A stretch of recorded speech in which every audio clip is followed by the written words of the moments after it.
And a good day to you all. I'm Taff, and this is the County Choir YouTube channel.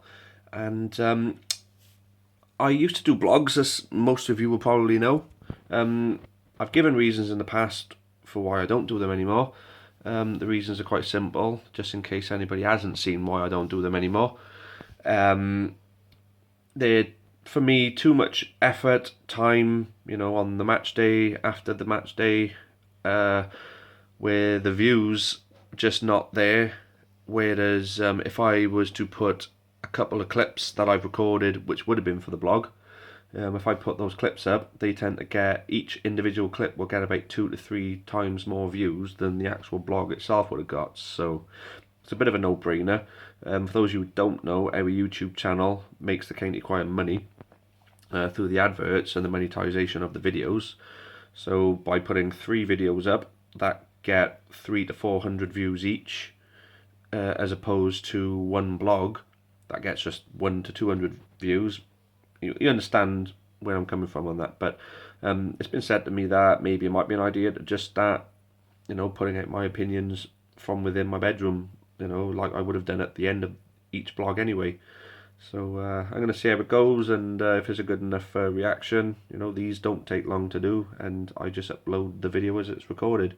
So instead of bimbling on about that now, I'm looking at making this a weekly thing. I'm going to wrap a few things up that I'd like to talk about first, before I go on to the pressing matters of what's going on with us, mainly on the field. But I'm going to speak about off the field at the moment. By starting by saying how much of a fantastic job I think our trust board of directors are doing right now.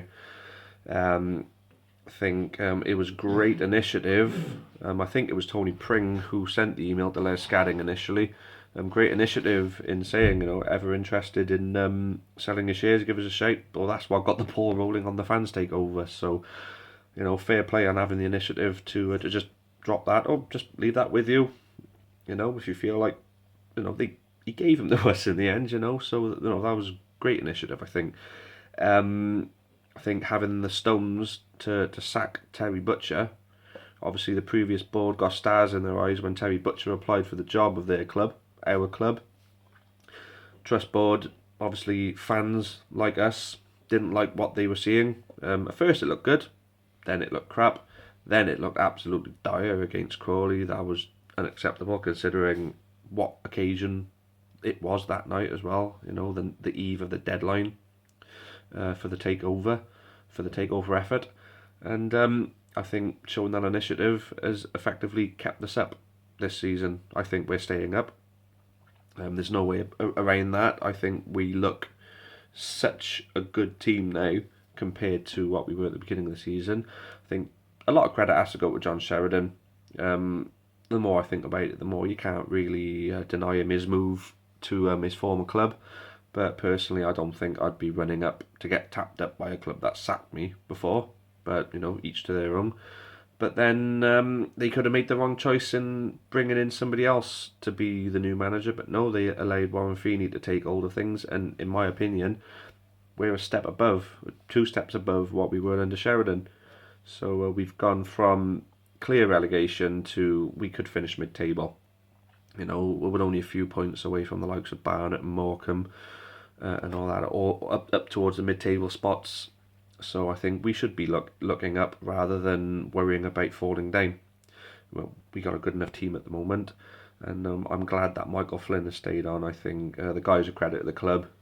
He's always been good to me whenever I've met him, and he's always been good around everybody else that I've ever seen him. Everyone's only ever had good things to say about him, and his coaching, second to none in my opinion. When you consider how much the youth lads have benefited from his influence. So yeah, I'm really happy with the management team we've got in place at the moment. I'm going to talk about 2 of our more informed players at the moment. How impressed I am with Scotty Bowden's eye for goal at the moment. He does miss some. He'll be the first to admit that he misses some. But then he's been scoring them. As long as you're getting the ball in the back of the net and you're winning us points. Obviously, he won us the game against Morecambe. He got us a point at Exeter with his goal. So as long as he's doing that, great. Wilkinson, I think, has been the signing of the season, in my opinion. The guy is just a class act.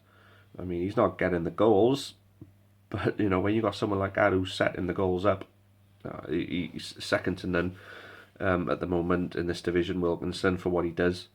And I got to say, Medialito as well has actually come along a lot more now. I mean, he's still making the same errors he was making in the beginning, but he's making up for that now, in my opinion. So, yeah, I think we're looking at seeing the better side of Medialito now for the running, which is exactly when we need it, to be honest. There's so much more I could talk about player-wise, but then I don't want to be allowing these to stretch right out, so I bore the shit out of you all. I want to mention Rodney Parade. It seems as though the guys at Rodney Parade, the guys who are running the place, aren't really open to meeting our new board, which is a shocker, really, being as we're such a fan and community based club now. Surely, there's something that they should be trying to get on board with, because in my opinion, three teams coming together and all pulling in the right direction, well, pulling in the same direction, all three teams are going to benefit from that. If the rugby tries to alienate itself from us, I mean, they may not be too happy with football being there and we're just money to them.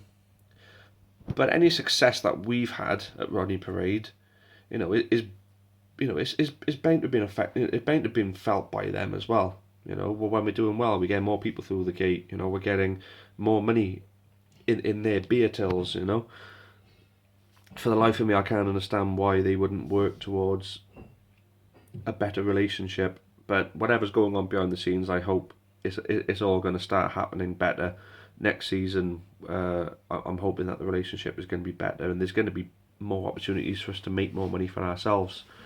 But then the more we make, the more they make. For example, beer takings. I know people who don't go to Rodney Parade to drink. I know the beer's supposed to be crap there. I don't drink anymore, so I don't know if it still is or not. It wasn't particularly nice when I used to drink. But people out of principle won't go because the club are not making anything. They don't go there to fill the rugby coffers, especially when they treat us so badly. You can understand that. But if the club were to make 50% and people think, oh, well, so every pint I buy, half of that is going to our club. Oh, okay, and I'll go for another couple of pints then in future. Then, say a few hundred people do that, you're pretty much doubling the amount of people that are going to be over there, the amount of people that are going to actually be buying drinks, and eventually, their numbers go up just as much as ours if we're splitting it. So it's a bit of a no-brainer for me. Everybody pulls in the right direction, same direction. Everybody benefits from it. So I'm hopeful that they'll see the light soon enough. Going to move on to what these blogs are basically going to be about. What's actually happening now. And for me, the exit of the game was in the end a good point. When you go 1-0 down in a game and you end up coming away with a point, especially when you're away from home, it's a good point. But for me, I cannot but think that if we'd have taken the lead, we'd have won that game. If Wilkinson's two shots had hit the post, if the ball didn't have to pass over a frigging mountain range, which is what their goal may have looked like, it's so bumpy. If it wasn't for that, I reckon that's 2-0 up at half time, we go on and win. If we'd have scored the first goal, we'd have won that game. I think an equaliser was always going to come. I think the mentality within our squad now, you think you're going to get an equaliser. We're the ones who usually peg back. We're now the ones pegging back. Obviously, we couldn't see that through when we played at home to Leyton Orient when we come from 2-0 down.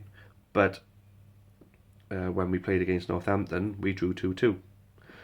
In a similar circumstance. Now we drew 1-1 at Exeter. A lot of things like that have been happening now. So I'm really glad that there's more of a resilience within the squad. Mansfield was, for me, obviously we got them at home on Saturday. When we were away to them, I went to that one. That was the only time under John Sheridan I thought we looked garbage. And we were, and I think anyone who played in that match up there, or anyone who saw that match, will admit that we were complete garbage. Even though Mansfield scored some good goals, it was the worst we played under Sheridan. For me, that was at a time when I was still worried that we were going to get relegated. Um, like I said, we're not going to get relegated now, but no, we're a completely different team now. So I do fancy us to get something against Mansfield on the weekend. So a lot of results went our way last weekend. If we can squeeze a 1-0 or 2-1, get a home win against Mansfield, and our relegation rivals all fail to win games, then it's just looking more and more likely that we're going to stay up. I think like I said, we're looking up now. We're looking at pulling people down rather than pushing people who are below us. We're looking at pulling people and leapfrogging them, climbing the table, ending the season on a high, so we could hopefully start next season on a high. And yeah, that's pretty much what I got to say about that now. If you guys like my opinions, if you like what I'm talking about, if you like basically what I'm doing, I mean, this was the foundation of where my blog started. It started from me talking like this, and I had a lot of good words said about it, so I carried it on. So if this is a regular thing that you guys would like to see, then just give me a thumbs up. Just let me know. If you've got any questions for me that you'd like me to answer, anything, any sort of feedback, I'm all ears. So yeah, cheers guys, and hopefully we'll be doing another one next week. Up the county.